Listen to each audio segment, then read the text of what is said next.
The check that had come every 3 months for 11 years did not come. And when I called the company to ask about it, a polite young woman told me the money was going exactly where I had instructed, to my brother's new address in Florida, and she thanked me for keeping my records so up to date. I had not instructed anybody to do anything. So the question I sat with at my kitchen table that morning, with the coffee going cold in front of me, was not where my money went. I knew where it went. The question was how long my own brother had been standing between me and my mail, and what else he had signed with my name while I was too weak to hold a fork. My name is Raymond Kowalski. Most everybody calls me Ray. I am 73 years old, and I live in Harlan Mills, Michigan, a little town northwest of Saginaw where the sugar beet trucks still rattle the windows every fall. Before I get into all of it, do me one small kindness. Down in the comments, tell me what you had for breakfast this morning. I mean it. I am an old man who eats his eggs alone most days, and reading what folks around the country had on their plates makes this kitchen feel a good deal less quiet. Now, let me back up and tell you how a millwright's brother nearly stole the one thing I ever built that outlived my back. I spent 34 years as a millwright at a stamping plant outside Saginaw. If you never worked in a plant, a millwright is the fellow who keeps the machines themselves alive. The presses, the conveyors, the overhead cranes. When something seized up at 2 in the morning, they did not call the manager. They called me. I carried a lunch pail my father carried before me, I paid off a little brick house on Chippewa Street in 1989, and I raised one daughter under its roof with my wife Margie, who kept the books for a plumbing outfit and kept me honest for 46 years. Margie has been gone 3 years now. I still set the percolator for 2 cups. Old habits do not read the obituaries. On my kitchen table, right where some men keep a napkin holder, there sits a piece of steel about the size of a deck of cards. It is a latch. A funny-looking thing, half hook and half hinge, with a spring inside it and my initials filed into the side, crooked, because I filed them myself at the bench in my garage. My granddaughter-in-law once mistook it for a paperweight and set a stack of church bulletins under it, and I suppose that is what it is now, a paperweight. But for 11 years, that crooked little piece of steel has been quietly paying its rent in this house every 3 months, regular as the seasons. And to understand what my brother tried to do to me, you have to understand what that latch is and what it cost to make it. In 1981, a man I worked beside for 9 years, a chain puller named Ernie Kubiak, reached in to clear a jam on a conveyor line while the drive was locked out. Or, while everybody believed the drive was locked out. The old coupling pins on those lines had a bad habit. Under just the wrong load, with just the wrong wear on them, a pin could slip its keeper and let a section of loaded chain run free. It ran free that day, and it took the first 2 fingers of Ernie's right hand with it. I was the one who wrapped his hand in my flannel shirt. I was the one who found the pin afterward lying in the pit under the line, shiny where it should have been worn, worn where it should have been shiny. And I never forgot the sound he made, not a scream, a short, surprised sound like a man stepping into cold water. A scream would have been easier to forget. For 30 years, I turned that pin over in my mind. I would be lying in a deer blind in November or sitting in the pew at St. Adalbert's half listening to the sermon, and my hands would be working on it all by themselves. There had to be a way to make a coupling that could not walk itself loose under load, but that a man with cold hands and thick gloves could still open on purpose in 10 seconds. Hold fast against the wrong pull, open easy for the right hand. It took me most of my working life to see how simple the answer was, and it took retirement to give me the time to build it. I retired at 62. 2 weeks of casseroles and congratulations, and then a silence in the house so loud that Margie finally pointed at the garage door and told me to go invent something or she would sign me up for the church choir, and we both knew nobody wanted that. So I went out to the garage, to my father's old bench with the vise bolted to the corner, and I started filing. I ruined a lot of good steel. I ruined a whole winter. But by spring, I had a latch that did what I wanted, and I could not make it fail no matter how I abused it, and I am a man who spent 3 decades learning every way a machine can be abused. Margie was the one who said the word patent out loud. I laughed at her. Patents were for men in laboratories, not for a Polish kid from Saginaw with grease in the creases of his knuckles. She did not laugh back. She sat me down at this same kitchen table, opened the checkbook we had guarded all our lives, and said we had enough to try one foolish thing, and this was going to be it. She found me a patent attorney in Bay City, a careful, quiet man named Gene Whitfield, and Gene walked my crooked drawings through the patent office in Washington the way a good millwright walks a new machine into a line, slow, square, level. A year and a half later, there was a certificate with my name on it hanging in a frame Margie bought at the hardware store, and I stood in my garage and cried a little bit, and I do not care who knows it. Now here is the part life does not usually give a working man. The latch sold. Not like a lottery ticket. Nothing in my life has ever happened like a lottery ticket.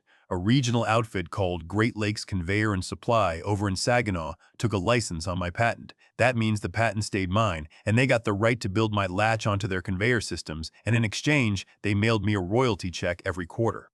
A small slice of every unit that shipped. The first check was for $2,100, and Margie and I drove to the Rail Spur Diner out on the county road and had pancakes and sausage at 2 in the afternoon like a couple of teenagers skipping school. And that became the ritual. Every quarter, the check came, and we went to the Rail Spur, and Margie ordered the same thing every single time and read the check out loud over the syrup like it was a letter from a rich cousin. Most quarters, it ran around $9,000. Some fatter, some leaner. Call it 35, 36,000 a year. It did not make us rich people. It made us safe people. And if you have ever been a working family in Michigan when the plants were cutting shifts, you know those are two different kinds of people, and you know which one sleeps better. We did not spend it on ourselves, past the pancakes. Margie had a plan for that money from the very first check, and her plan had a name, and the name was Sam. Sam is my grandson, my daughter Susan's boy. He is 19 now, and he is at the community college over in University Center studying machining and mechanical design. And I will tell you something I would not say to his face because his head does not need the extra air. The boy is better than I was. He thinks in 3 dimensions the way his great-grandmother thought in recipes, no wasted motion, nothing done twice. When he was 8 years old, he took apart my push mower to see why it surged and put it back together, and it did not surge anymore. Margie watched that from the kitchen window and said, "Well, there it is. That is where the latch money goes. That boy is going to walk into an engineering school someday with his tuition already sitting in the bank, and no loan company is ever going to own 10 years of his life the way they own half the young people in this country." So quarter by quarter for 11 years, the latch paid into what we just called Sam's Fund. By this past spring, there was right around $180,000 in it, every dollar of it born out of Ernie Kubiak's 2 fingers and a crooked piece of steel on my kitchen table. And then there was my brother. Frank is my little brother, 6 years younger, and the last one besides me still standing out of the 4 of us. If you grew up in a family, I probably do not have to explain Frank to you because there is a decent chance you have got one. I was the brother who built things. Frank was the brother who sold things. Cars for a while, then aluminum siding, then above-ground pools, then timeshares in Gatlinburg, then some arrangement with vending machines that ended with 2 men repossessing a truck in his driveway on Thanksgiving morning. Frank could talk a dog off a meat wagon, our father used to say, and he did not always mean it as a compliment, but he always laughed when he said it. Everybody always laughed around Frank. That was his gift. You did not notice what was leaving the room while he had you laughing. Frank went down to Florida the year I retired, chasing one more arrangement, and for a decade I got him at Christmas on the telephone and not much more. Then 2 things happened almost in the same season. His last deal down there went bad in a way he never fully explained, something about an annuity outfit that folded and took his savings down with it. And my heart, which had run quiet for 72 years, threw a rod on a Tuesday morning in April in the vitamin aisle of the Harlan Mills IGA. Triple bypass. The surgeon told my daughter it went as clean as those things go, but nobody tells you what the weeks after are like. I could not lift a gallon of milk. I could not walk to my own mailbox without stopping to negotiate with my ribs. Susan lives 40 minutes away and has shift work and 2 kids, and she was drowning trying to cover me. And into all of that, with a suitcase and that same old grin, came Frank. Moved right into the back bedroom, said the words "family takes care of family" so many times that first week that I finally believed them. And I will be honest with you, because there is no point telling this story if I am not. Those first weeks, I was glad he was there. He drove me to cardiac rehab in Saginaw twice a week and charmed every nurse on the floor. He cooked, badly, but he cooked. And when the mail came, Frank walked out to the box at the road and brought it in, sorted it at the counter, and set my pills next to my plate and told me not to worry about a blessed thing, because he had it handled. He had it handled. I want you to remember that phrase, the way I have come to remember it, because it was during those foggy weeks, with my chest stapled and my head full of cotton from the pain pills, that Frank started coming to my chair with a clipboard. "Insurance forms, Ray. Medicare paperwork, Ray. Sign here, and initial there so I can get you squared away." And I signed. God help me, I signed where my little brother's finger pointed because I was tired, and because he was family, and because a man who has just been shown the bottom of his own life wants very badly to believe that somebody has it handled. The check was due the first week of July. The first week of July came and went. And on a bright Monday morning, alone at this table, I called the number for Great Lakes Conveyor and Supply that I have had taped inside the cupboard door for 11 years, and a polite young woman in accounting looked up my account and told me, in a cheerful voice she had no reason not to use, that the quarterly payments were now going out under the new instructions on file. The new address down in Florida, the new bank account, the one set up by my brother Frank Kowalski, and then she said the sentence that put a coal in the center of my chest that has not fully gone out yet. She said, "And everything looks just fine on our end, Mr. Kowalski. We also received the assignment paperwork, and it is in review with our contracts department right now." Assignment paperwork.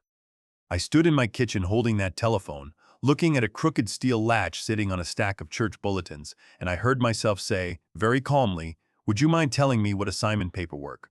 Because I had not assigned anything to anybody, but somebody had been signing my name all spring. And it was starting to look like my signature had been busier than I was. I did not yell into that phone. I want that understood, because everything that happened afterward happened because of what I did in the next 10 seconds. A millwright learns one lesson before they let him touch anything that spins, and the lesson is this. When a machine starts making a wrong noise, you do not stand there hollering at it, and you do not go grabbing at the moving parts. You stop. You listen. You figure out exactly what is wrong before you put your hands anywhere near it. Panic is how Ernie's generation lost fingers. Patience is how I kept all 10 of mine. So I thanked the young woman, nice as Sunday, and I asked her one favor.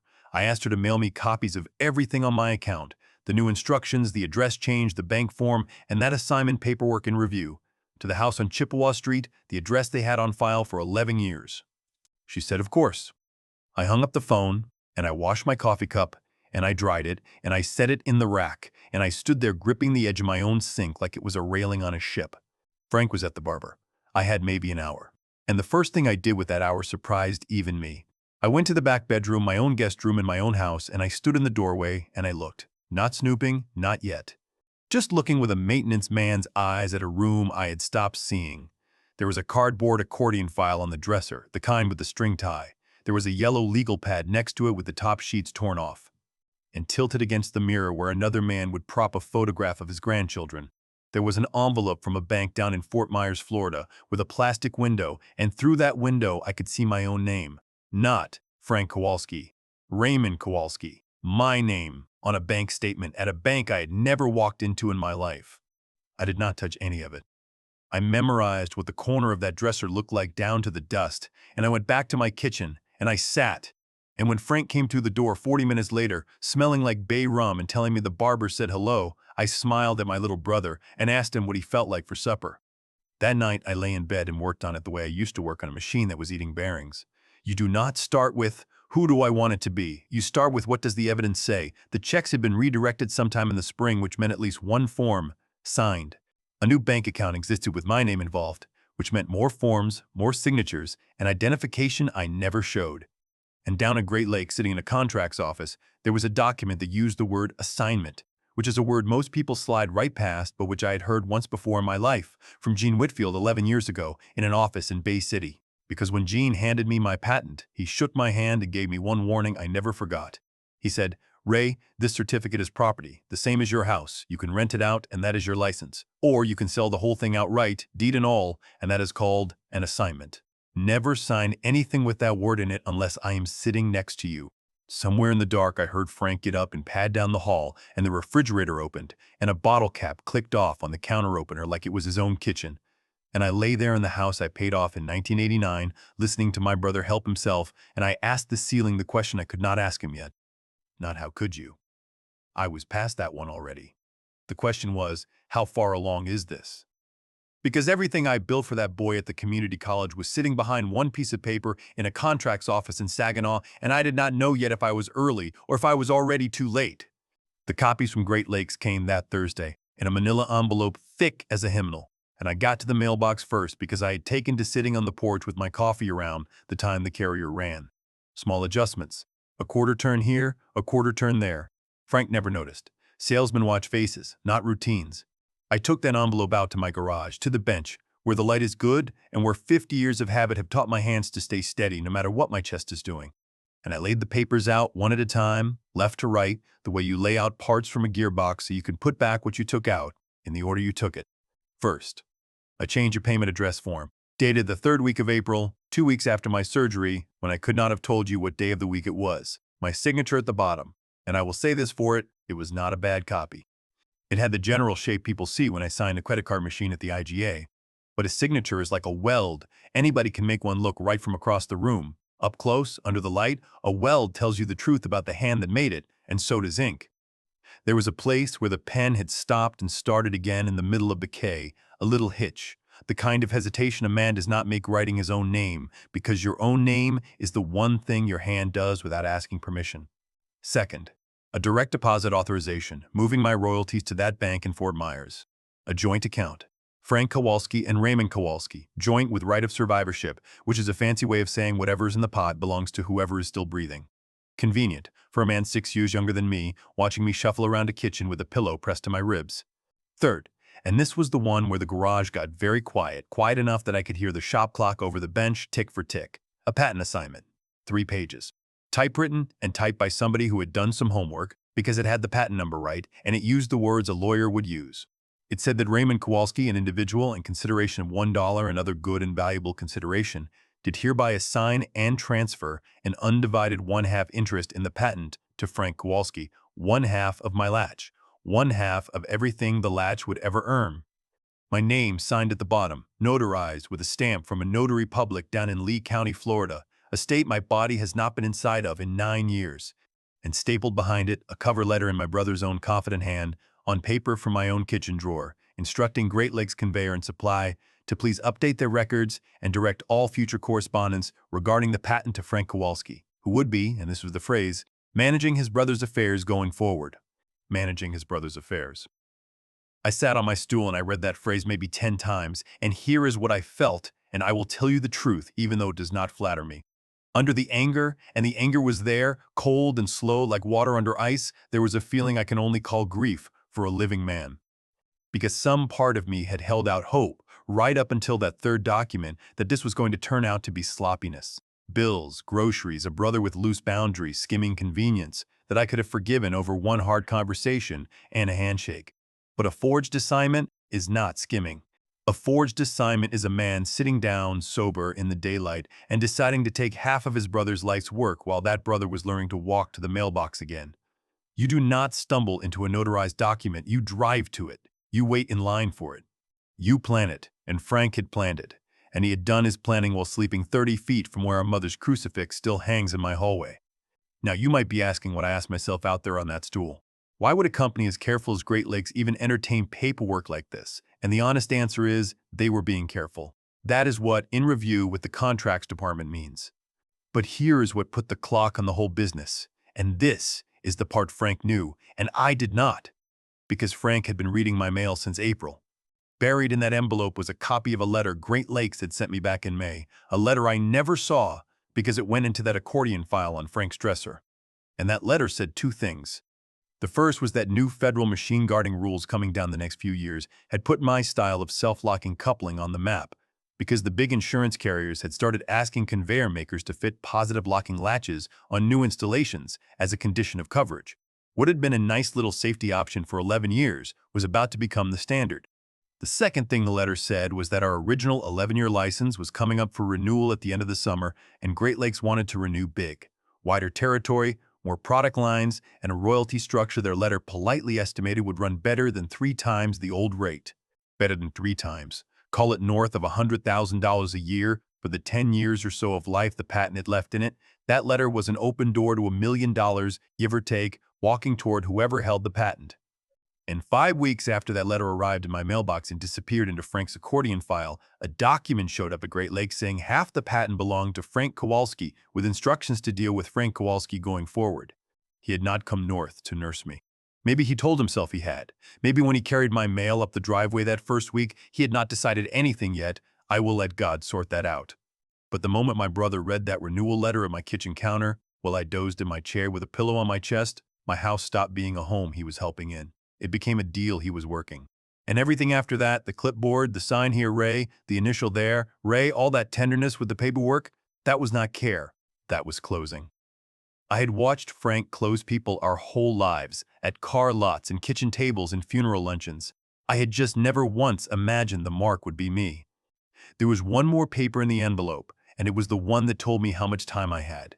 A note from the contracts manager saying that, in view of the upcoming renewal and to keep everything orderly, the company would like all interested parties to confirm the ownership records at a renewal meeting at their offices in Saginaw on the third Friday of August.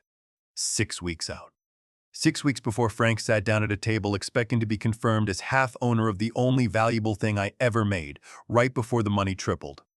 I put the papers back in the envelope, in order. I locked them in the steel toolbox under the bench, the one with my father's initials on the lid, and I put the key where the key has lived for 40 years, and I went inside and browned pork chops, because it was Thursday, and on Thursdays I cooked. Frank came in at 6, told me a story about a fellow at the hardware store, and had me laughing before the potatoes were done, and I let him, because laughing was easier than looking at him. And over supper, my little brother wiped his mouth and said, real casual, the way he had said it a dozen times that summer, that big changes were coming, Ray, good changes, and that for once in my careful old life I ought to just trust him. I told him the pork chops were getting cold. But inside, something had already left the table for good, and it was never coming back. The next morning I did the second smartest thing I did that whole summer. I did not drive to a lawyer I found in the phone book, and I did not drive to the sheriff, not yet. I drove to Bay City, to a brick building 2 blocks off the river, where the sign on the glass still said, Whitfield, Patents and Trademarks, even though Gene had mostly retired and the office was down to himself, a part-time secretary and a coffee maker older than my truck. Gene Whitfield is my age, give or take a year. He wears cardigan sweaters in August, and he listens the way a good machinist measures, twice, without hurrying. I sat across his desk, and I laid it all out, every paper in the order I found it, and I watched his face go from polite to still, to something I had never seen on it in 11 years, and it took me a second to name it because it did not belong on Gene. It was anger. He read the assignment twice. He read the notary block a third time, and then he set the pages down, squared the edges with 2 fingers and said, Ray, I am going to ask you one question, and I want you to think before you answer. In the last 3 years, since Margie passed, have you signed anything at all concerning the patent? Anything, even something I sent you myself. I told him only the things he and I had signed together in that very office, and he nodded, slow, and something in his shoulders came down half an inch, and he said, Then your brother has made a serious mistake, and he has made it in writing. Then Gene told me what he wanted to do and what he did not want me to do, and the list of what he did not want me to do was longer. He did not want me confronting Frank. He did not want one paper moved from that accordion file, because where those papers sat and whose room they sat in might matter to people whose job that was. He did not want me closing the joint account or calling the bank in Fort Myers, not yet, because the fastest way to teach a man to cover his tracks is to step on one of them. What he wanted was for me to go home, be the same tired old brother I had been all summer, and let him make some calls. Calls to Great Lakes, and one call, he said, to a fellow he knew, about the records down in Washington. And when I asked him, Gene, just tell me straight, can Frank do this? Can that piece of paper actually take half the latch? Gene did something I did not expect. He almost smiled, and he said, Ray, do you remember what you and I did in this office 2 years ago, the fall after Margie died? And I said I remembered signing a good deal of paper, and he said, that is right, and your brother, God love him, robbed a house he did not know you had already moved out of. I drove home the long way, along the bay with the window down, and that is where I am going to leave you hanging for just a minute, because you have earned the rest of this story being told right in its proper order. 6 weeks is a long time to live in a house with a man who is robbing you and smile at him over the percolator every morning. I do not recommend it for the blood pressure. But I had my orders, and I had my reasons, and I will tell you, there was one educational thing about those 6 weeks. Once you know what a man is, you finally see him working. All summer I had watched Frank be charming. Now I watched him be busy. I saw how the phone calls took him out to the driveway and how his voice dropped a register when he thought the window was shut. I saw the new shirts come into the house, and the brochure for a boat dealership down in Cape Coral sitting in his truck seat, folded open to a page with a corner turned down. My brother was not waiting to steal my patent. In his mind, he had already spent it. And then, in the second week of August, Frank made his last sale, and the mark was me, and I sat there and let him make it. It was a Tuesday night. He came to the kitchen table with the accordion file, and he sat down across from me where Margie used to sit, and he put on the face I call his sincere face, the one he saves for the end of the pitch. And he slid a paper in front of me and a pen on top of it, and the paper was titled, in bold letters, Family Management Agreement. He had typed it himself. It appointed Frank Kowalski as manager of all patent and royalty matters for his brother Raymond in view of Raymond's declining health, with authority to sign, negotiate, and collect on Raymond's behalf. And Frank leaned back, laced his fingers over his belt, and explained to me, gently, like a man breaking sad news to a child, how it was going to be. He said, "Ray, you had a heart attack in a grocery store." He said, "You sleep in that chair half the day, you forget what I tell you by supper, and there is real money about to be on this table and real sharks around it, and you are in no shape to deal with sharp people." He said, "I have already been handling things for months, and you have not even noticed, which ought to tell you something, and buddy, that did tell me something, just not what he meant it to." And then my little brother looked me in the eye with our mother's crucifix 20 feet down the hall and said the quiet part right out loud. He said, "Half of this thing is the least you owe me, Ray. You got the steady job, you got the pension, you got the wife who did the books, you got the lucky latch. I got the leftovers our whole lives. I am done working for you people. Sign the paper. And if you make me do this the hard way instead, a judge is going to read your hospital file and give me everything anyway, and you will spend Sam's college money on lawyers just to lose slower." There it was. All of it. The envy, dressed up as fairness. The threat, dressed up as concern. 40 years of Sunday dinners, and it came down to a typed page and a click pen from the bank. And I looked at my brother, and I felt my own pulse, steady as the shot clock. And I did the hardest piece of work I have done since I'd buried my wife. I let my hands shake a little. I looked down at the paper like it was too many words for me, and I said in a voice I kept small on purpose, "Frankie, I do not know. I am tired. Can we see to it after the renewal meeting? They said they want us both up there anyway." And Frank, who had closed 1,000 deals but never once read a machine right in his life, heard weakness where he wanted weakness. He smiled, and he patted my hand, twice the way you pat a dog, and he said, "Sure, Ray, right after the meeting, it will all be official anyway." And he gathered up his file and went to bed happy and left his own signed name on his own typed confession of exactly what he thought he was owed, sitting in a folder in my kitchen. Because a man that's sure of himself never imagines the dog is counting the pats. Now, before I take you into that conference room in Saginaw, I am going to stop and ask you for the one thing I ever ask. If a story like mine matters to you, if you want more evenings with an old millwright who believes the quiet man usually knows more than the loud one, take 1 second and press that subscribe button right now. Because what got laid on that long table, paper by paper, in front of my brother and everybody, is the part of this story nobody in my family saw coming, and I want you here for the rest of them. The offices of Great Lakes Conveyor and Supply sit off the interstate on the south side of Saginaw, a long, low building with the plant behind it, and when you sign in at the desk, they give you a visitor badge and a paper cup of coffee that tastes like the machine it came from. I wore my gray suit, the one that has been to more funerals than weddings. Gene met me in the lobby in his cardigan, carrying the old leather satchel he has carried since Ford was president, and he shook my hand and said one sentence, "Lo, everything is where it needs to be, Ray." Let Frank talk. Frank was already there. New blazer, gold pen in the pocket, shaking hands with anything that moved. He had ridden up separately, told me he had errands, and I knew the errand was getting there early to work the room because you could no more stop Frank from working a room than you could stop water from finding a floor drain. He winked at me when I came in. "I want you to sit with that a second." He winked at me. They put us in a conference room with a table long enough to bowl on. On one side, the contracts manager, a sharp, unhurried woman named Miss Fernandez with a paralegal beside her taking notes. At the head of the table, a fellow introduced as in-house counsel for the company, a Mr. Boyd, gray at the temples with a single folder in front of him that he kept his hand flat on top of the way a card player rests his hand on the deck. Gene and I sat on the window side. Frank sat himself at the middle of the table like a man expecting a cake. Miss Fernandez ran the first 20 minutes straight and businesslike, and it was all renewal. The new territory, the product lines, the insurance carriers driving demand. The numbers, read out loud, quarter by quarter, and I watched my brother's thumb polish the barrel of that gold pen faster and faster the bigger the numbers got. And then Miss Fernandez squared her papers and said, "Now, before the company can execute a renewal of this size, we are required to confirm exactly who owns this patent and who is authorized to sign, which brings us to the ownership file." And she looked pleasantly at Frank. And Frank stood up. God help me, he stood up like it was a testimonial dinner, and he gave them the pitch. His brother Ray, salt of the earth, hardest worker God ever made, but slowing down, everybody could see it. Heart trouble, memory trouble. And so in the spring, sensibly, as families do, Ray had signed over a half interest to his brother Frank, who would be handling matters from here forward, and the paperwork was already in their file, notarized and everything, and Frank sat down on the word everything, and put the gold pen on the table in front of him, like a man laying down a winning hand. The room was quiet for a moment.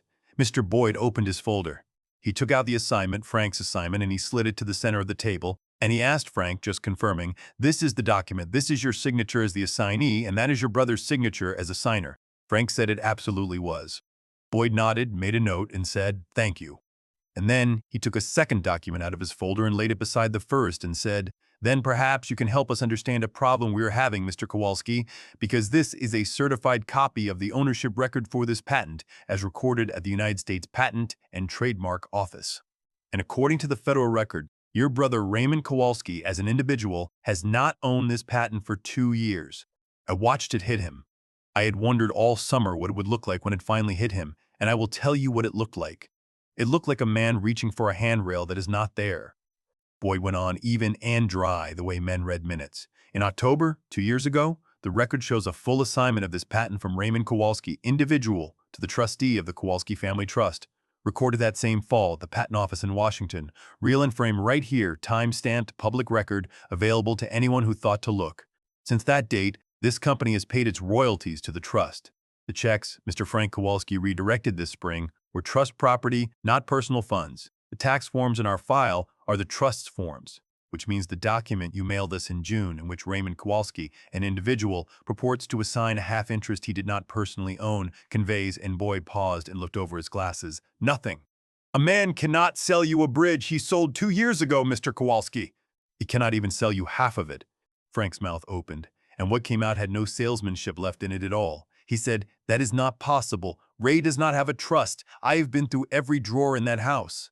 There are moments a man says a thing, and you watch him hear himself say it. The paralegal's pen stopped. Miss Fernandez looked up. And my brother sat in his new blazer with that sentence hanging in the air over the long table. "I have been through every drawer in that house, and no power on this earth could reel it back in for him." Gene cleared his throat, gentle as church, and took over. "And this is when I learned the full size of what my quiet friend had been doing for 6 weeks.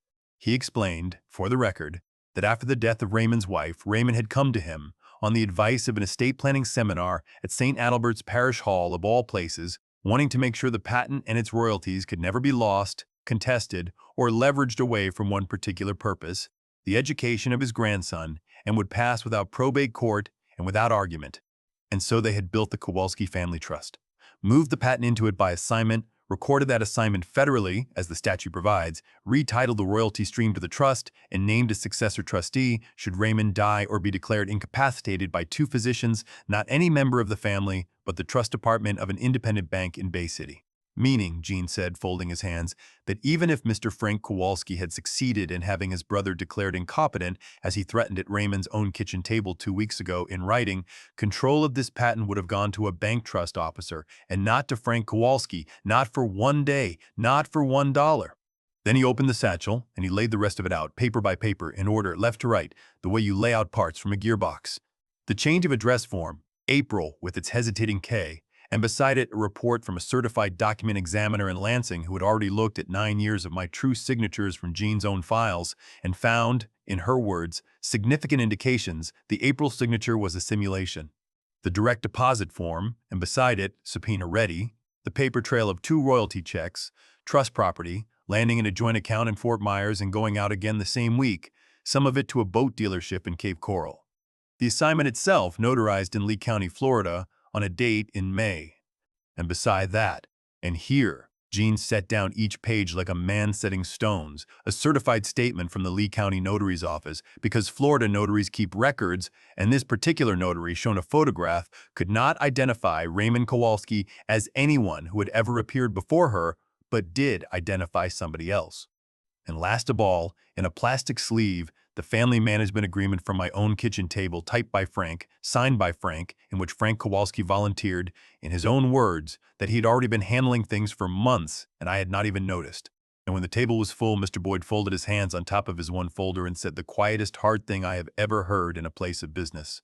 He said, "Mr. Kowalski, this company insures itself against exactly this kind of event. Our fraud counsel referred this file to the Saginaw County Prosecutor's Office on Tuesday. Forgery of an instrument and uttering it as genuine is a felony in the state of Michigan. Redirecting another party's funds to the United States mail has a federal name as well. Whether and what to charge is the prosecutor's decision, not ours, and not your brother's. but the renewal will be executed with the Kowalski family trust and with no one else, and this meeting is the company's formal notice to you that your claim is rejected in its entirety." Nobody raised a voice. That is the part I want you to hear. In the movies, there is shouting and a man dragged out by his collar. In real life, in a conference room in Saginaw, there was just a long table full of paper that all said the same thing, and a salesman with nothing left to sell, and a silence you could have parked a truck in. Frank looked at the notary statement for a long time. Then he looked at me and he said, quiet, without the grin, for the first time since we were boys, "Ray, you knew. All summer, you knew, and you let me walk in here." And I said the only thing I had rehearsed. I said, "No, Frankie, I let the paper walk in here. You wrote every page of it yourself." They did not put handcuffs on my brother at that table. That is not how these things go, and I have had months now to decide whether I am glad of it, and I am. The law took its course at the law's own speed, the way probate takes its course, the way rehab takes its course, slow and correct. The prosecutor's office called me in September. I told them the truth, all of it, and I told them one more thing, which they were not obliged to listen to, but did. I told them I did not need my brother to die in a prison to feel whole, and that what I needed was the money put back, and the record set straight, and something in writing that would follow him if he ever tried a thing like this on any other old man in any other kitchen. Frank's lawyer and the prosecutor worked it out over the fall. He pleaded to a reduced charge. He signed a full civil confession of judgment for every dollar, the 2 redirected checks, the money that had run off to the boat dealership, all of it, with the restitution coming out of his Social Security in small gray monthly bites for what will probably be the rest of his life. He's on probation for a long time, with a felony record that any bank, any notary, and any judge can see from across the room. The boat went back before it ever touched water, and the day after the plea, he came to the house with his suitcase already in the truck, and he stood on my porch, and he did not try to sell me anything. He said, "I keep waiting to feel like it was not me that did it." And it was me. That is as close to the truth as I ever heard my brother stand, and I have decided to believe he meant it. I did not invite him in for supper. I want to be honest about that too, because programs about forgiveness always seem to end with a hug, and mine ends with a door I chose to keep latched. He drove back to Florida. At Christmas, a card came, no return address needed. I know his hand better than anyone alive now, better than he knows mine, as it turns out. It said 4 words, "I am paying it. Merry Christmas, Frankie."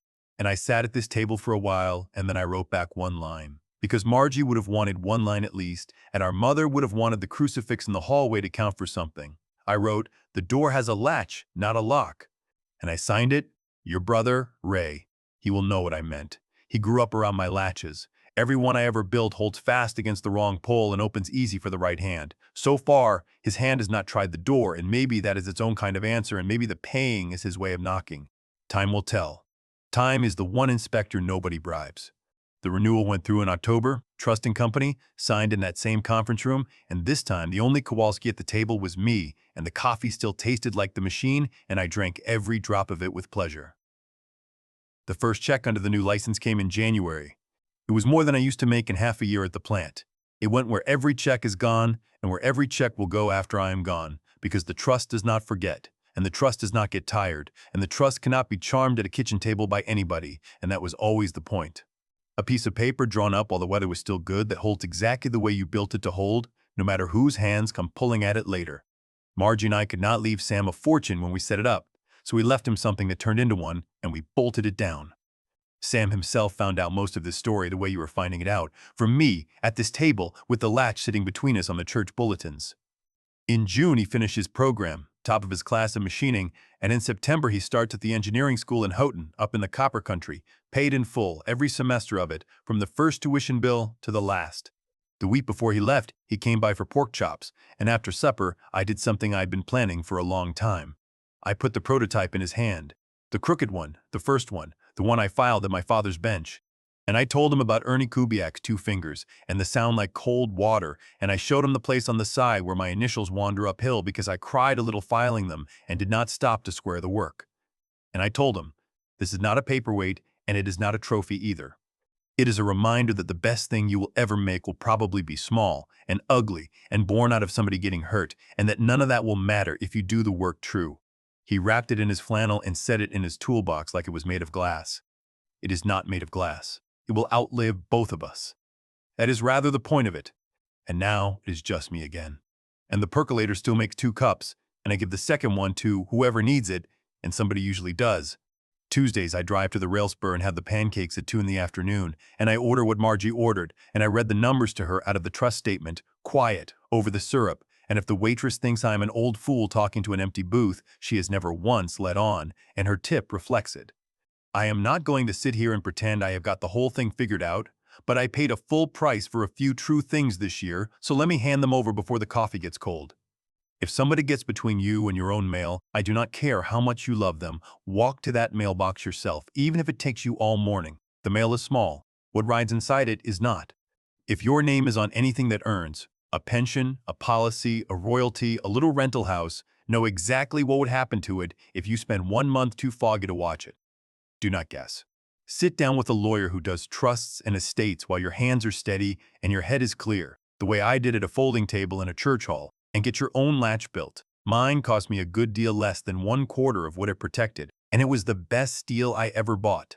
And if sickness ever puts a clipboard in front of you, and a loving voice says, "Sign here," it is nothing. You say the 6 words that would have saved me a whole summer. My lawyer looks at everything first. Anyone who loves you will not mind.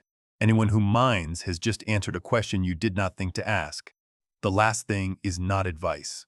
It is just what I know now that I did not know in April. You cannot latch a family shut. People are not machinery, thank God. A brother can sit across your table for 40 years of Sunday dinners and still be a stranger to you, and a stranger in a contracts office can hand you back your whole life because the paperwork was true. All you can do is build the thing right while the sun is out, hold fast against the wrong pole, and keep the door easy for the right hand. That is how I build a latch. That is how I am trying these days to build whatever time I have left. It is getting on toward evening here in Harlan Mills. The beat trucks will start running next month, and the windows will rattle, and I have decided I like the sound. It is the sound of something heavy, going where it is supposed to go. Thank you for sitting with me. Take care of your paperwork, and take better care of your people. Good night.